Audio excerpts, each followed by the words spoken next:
بسم اللہ الرحمن الرحیم۔ السلام علیکم۔ اشفاق احمد صاحب کہتے ہیں جس زمانے میں روم میں لیکچرر تھا، روم یونیورسٹی میں، اور میں سب سے ینگسٹ پروفیسر تھا۔ یونیورسٹیوں میں چھٹیاں تھیں، گرمیوں کا زمانہ تھا۔ دوپہر کے وقت ریڈیو اسٹیشن پر مجھے اردو براڈ کاسٹنگ کرنی پڑتی تھی۔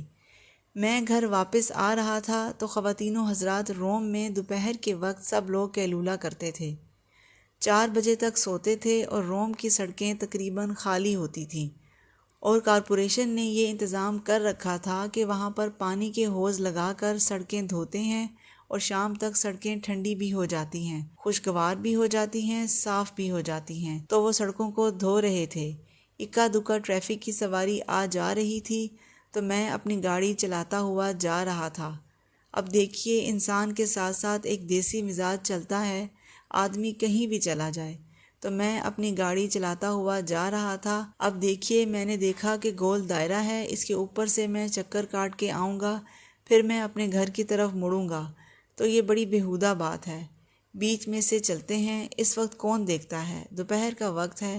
تو میں بیچ میں سے گزرا، وہاں ایک سپاہی کھڑا تھا، اس نے مجھے دیکھا اور اس نے پرواہ نہیں کی، جانے دیا کہ یہ جا رہا ہے، یہ نوجوان تو کوئی بات نہیں۔ جب میں نے دیکھا شیشے میں سے گردن گھما کے کچھ مجھے تھوڑا سا یاد پڑتا ہے، میں طنزاً مسکرایا، کچھ اپنی عادت کے طور پر، کچھ اپنی کامیابی کے اوپر۔ میں نے خوشی منانے کے لیے ایک مسکراہٹ کا پھول اس کی طرف پھینکا۔ جب اس نے یہ دیکھا کہ اس نے میری یہ عزت کی ہے تو اس نے سیٹی بجا کے روک لیا۔ اب وہاں پر سیٹی بجنا موت کے برابر تھی، اور رکنا بھی۔ میں رکا، وہ آ گیا اور آ کے کھڑا ہو گیا۔ پہلے سلیوٹ کیا۔ ولایت میں رواج ہے کہ جب بھی آپ کا چالان کرتے ہیں، آپ کو پکڑنا ہوتا ہے تو سب سے پہلے آ کر سیلیوٹ مارتے ہیں۔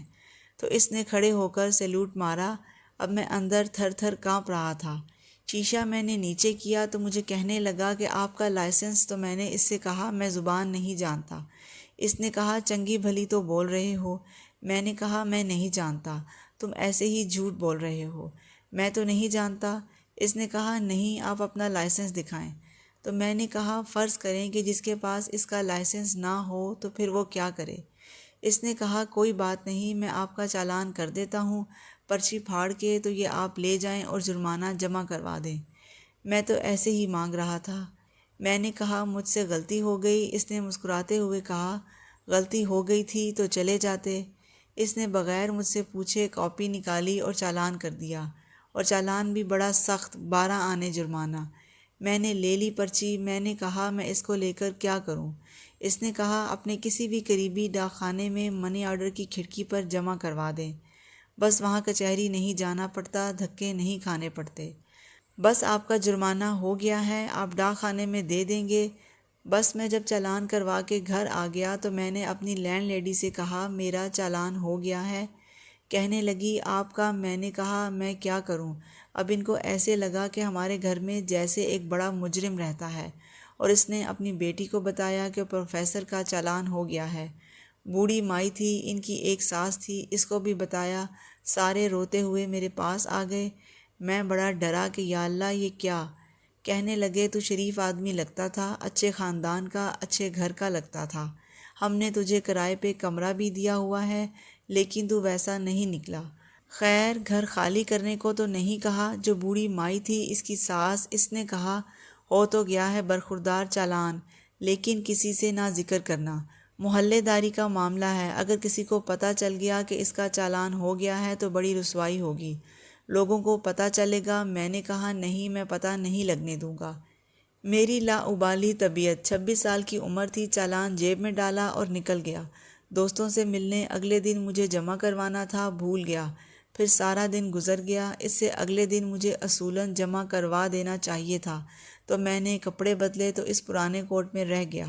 شام کے وقت مجھے ایک تار ملا کہ محترم جناب پروفیسر صاحب، فلاں فلاں مقام پر فلاں چوراہے پر آپ کا چالان کر دیا گیا تھا، فلاں سپاہی نے، یہ نمبر ہے آپ کے چالان کا، آپ نے ابھی تک کہیں بھی چالان کے پیسے جمع نہیں کروائے، یہ بڑی حکم مدولی ہے، مہربانی فرما کر اسے جمع کروا دیں، آپ کی بڑی مہربانی ہوگی۔ تقریباً 21 روپے کا تار تھا۔ میں نے سارے لفظ گنے، مجھ سے یہ کوتاہی ہوئی کہ میں پھر بھول گیا، اور ان کا پھر ایک تار آیا۔ اگر آپ اب بھی رقم نہیں جمع کروائیں گے تو پھر ہمیں افسوس ہے کہ کورٹ میں پیش کر دینا پڑے گا۔ مجھ سے کوتاہی ہوئی، نہیں جا سکا۔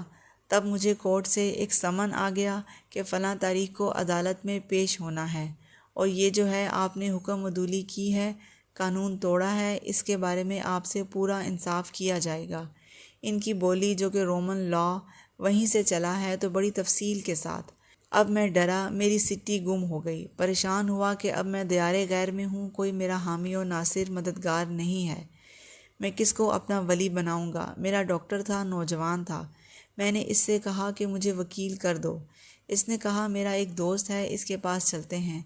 اس کے پاس گئے، اس نے کہا کہ یہ تھوڑا سا پیچیدہ ہو جائے گا اگر میں عدالت میں گیا، بہتر یہی ہے پروفیسر صاحب جائیں اور جا کر خود فیس کریں، عدالت کی خدمت میں یہ عرض کریں کہ میں چونکہ اس قانون کو ٹھیک طرح سے نہیں جانتا تھا، میں یہاں پر غیر ملکی ہوں تو مجھے معافی دی جائے، میں آئندہ ایسا نہیں کروں گا۔ میں نے کہا ٹھیک ہے، چنانچہ میں ڈرتا ڈرتا چلا گیا۔ اگر آپ کو روم جانے کا اتفاق ہو تو پیلس آف جسٹس رومن زمانے کا بہت بڑا وسیع و عریض ہے۔ اسے تلاش کرتے کرتے ہم اپنے جج صاحب کے کمرے میں پہنچے تو وہ وہاں تشریف فرما تھے۔ مجھے ترتیب کے ساتھ بلایا گیا تو میں چلا گیا، اور اب بالکل میرے بدن میں روح نہیں ہے اور میں خوفزدہ ہوں، اور کانپنے کی بھی مجھ میں جرأت نہیں، اس لیے کہ تشنج جیسی کیفیت ہو گئی تھی۔ انہوں نے حکم دیا آپ کھڑے ہوں اس کٹہرے کے اندر۔ اب عدالت نے مجھ سے پوچھا کہ آپ کا چالان ہوا تھا اور آپ کو یہ حکم دیا گیا تھا کہ آپ یہ 12 آنے ڈاکخانے میں جمع کروائیں، کیوں نہیں کروائے؟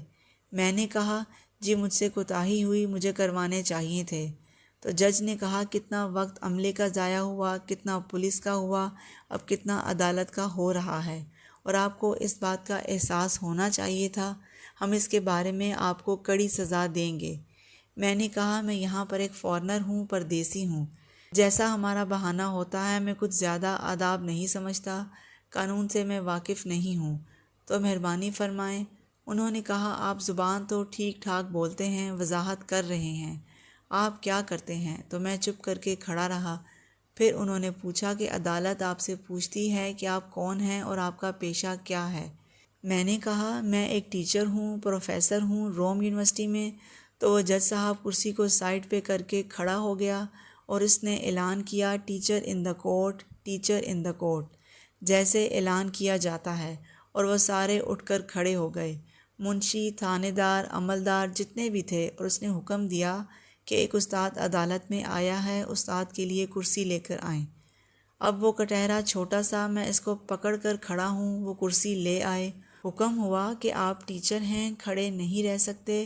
تو پھر جج نے کہا کہ اے معزز استاد، اے دنیا کو علم عطا کرنے والے استاد، اے محترم ترین انسان، اے محترم انسانیت، آپ ہی نے ہم کو عدالت کا اور عدل کا حکم دیا ہے، اور آپ ہی نے ہم کو یہ علم پڑھایا ہے، اور آپ ہی کی بدولت ہم اس جگہ پر براجمان ہیں، اس لیے ہم آپ کے فرمان کے مطابق مجبور ہیں عدالت نے جو ضابطہ قائم کیا ہے اس کے تحت آپ کو چیک کریں، باوجود اس کے کہ ہمیں اس بات کی شرمندگی ہے، اور ہم بے حد افسردہ ہیں کہ ہم ایک استاد کو جس سے محترم اور کوئی نہیں ہوتا اپنی عدالت میں ٹرائل کر رہے ہیں، اور یہ کسی بھی جج کے لیے انتہائی تکلیف دہ موقع ہے کہ کورٹ میں کٹہرے میں ایک استاد محترم ہو اور اس سے ٹرائل کیا جائے۔ اب میں شرمندہ اپنی جگہ پر، یا اللہ یہ کیا شروع ہو رہا ہے؟ میں نے کہا حضور جو آپ کا قانون ہے، علم یا جیسے کیسے بھی آپ کا ضابطہ ہے، اس کے مطابق کریں، میں حاضر ہوں۔ تو انہوں نے کہا ہم نہایت شرمندگی کے ساتھ اور نہایت دکھ کے ساتھ اور گہرے الم کے ساتھ آپ کو ڈبل جرمانہ کرتے ہیں، 1.5 روپیہ ہو گیا۔ اب جب میں اٹھ کے اس کرسی میں سے، کٹہرے میں سے نکل کر شرمندہ باہر نکلنے کی کوششیں کر رہا تھا، اور جج، اس کا عملہ تھا، اس کے منشی تھے، وہ سارے جناب میرے پیچھے پیچھے جا رہے تھے کہ ہم احترام کے ساتھ آپ کو رخصت کرتے ہیں۔ میں کہوں میری جان چھوڑیں، یہ باہر نکل کر میرے ساتھ کیا کریں گے؟ آگے تک میری موٹر تک مجھے چھوڑ کے آئے، جب تک میں وہاں سے سٹارٹ نہیں ہو گیا وہ عملہ وہاں پر ایسے ہی کھڑا تھا۔ اب میں لوٹ کے آیا تو میں سمجھا یا اللہ میں بڑا معزز آدمی ہوں، اور محلے والوں کو بھی آ کر بتایا کہ میں ایسے گیا تھا اور وہاں پر یہ ہوا، وہ بھی جناب اور میری جو لینڈ لیڈی تھی وہ بھی بڑی خوشی کے ساتھ محلے میں چوڑی ہو کے گھوم رہی تھی کہ دیکھو ہمارا یہ ٹیچر گیا اور کورٹ نے اتنی عزت کی، اس کی اتنی عزت افزائی ہوئی، تو میں یہ سمجھا کہ اس کے ساتھ ساتھ میری تنخواہ میں بھی اضافہ ہوگا۔ دیسی آدمی جو ہے نا، وہ چاہے ٹیچر بھی ہو، وہ گریڈ کا ضرور سوچے گا۔ کتنی بھی آپ عزت دے دیں، کتنا بھی آپ احترام دے دیں، اور پھر بھی ضرور سوچے گا کہ مجھے کہیں سے 4 پیسے بھی ملیں گے کہ نہیں۔ میں نے اپنے ڈائریکٹر سے پوچھا تو اس نے کہا نہیں، یہاں تنخواہ اتنی ہی ہے جتنی تمہارے پاکستان میں ہے۔ وہ کوئی مالی طور پر اتنے بڑے نہیں ہیں لیکن عزت کے اعتبار سے بہت بڑے ہیں، رتبہ ان کا بہت زیادہ ہے، اور کوئی شخص یہاں کوئی بیوروکریٹ ہو، یہاں کوئی جج ہو، آپ نے دیکھ ہی لیا ہے، یہاں کا تاجر ہو، یہاں کا فیوڈل لارڈ ہو، اور وہ استاد کے رتبے کے پیچھے اسی طرح چلتے ہیں جیسے روم کے دنوں میں غلام اپنے آقا کے پیچھے چلتے تھے۔ مالی طور پر وہ بھی بیچارے ہیں، یہی ان کا کمال ہے کہ مالی طور پر کمتر ہیں لیکن رتبے کے اعتبار سے بہت اونچے ہیں۔ جیسے سقراط جو تھا وہ اپنے کھنڈروں میں اور فورم میں کھڑا ہو کے ننگے پاؤں بات کرتا تھا، لیکن اس کا احترام تھا، وہ کوئی امیر آدمی نہیں تھا۔ میں دعا کرتا ہوں کہ اللہ آپ کو آسانیاں عطا فرمائے اور آسانیاں تقسیم کرنے کا شرف عطا فرمائے۔ آپ سب کا بہت بہت شکریہ۔ آپ لوگ میری ویڈیو دیکھتے ہیں، سنتے ہیں، سمجھتے ہیں، پسند کرتے ہیں، شیئر کرتے ہیں، اور میرے چینل کو سبسکرائب کر کے مجھے موٹیویٹ کرتے ہیں۔ جزاک اللہ۔